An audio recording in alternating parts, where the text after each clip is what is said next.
অর্জুন জিজ্ঞেস করল, প্রভু, কলিযুগে মানুষ এত স্বার্থপর কেন হয়ে যায়?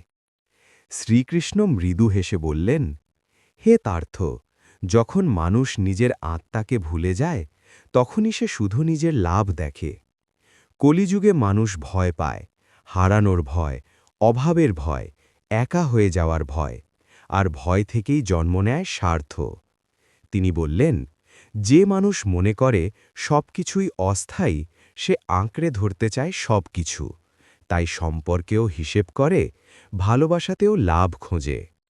কিন্তু শ্রীকৃষ্ণ বলেন, যে আমার ওপর ভরসা রাখে সে জানে যা তার প্রাপ্য তা কেউ কেড়ে নিতে পারে না, তাই তার মনে স্বার্থ নয়, শান্তি থাকে। মনে রেখো, স্বার্থপরতা অন্ধকারের লক্ষণ, আর বিশ্বাসী আলো। এরকম ভিডিও পেতে চ্যানেলটিকে সাবস্ক্রাইব করুন এবং লাইক করুন। আপনাদের একটি লাইকে আমাদের ভিডিও বানাতে উৎসাহ দেয়।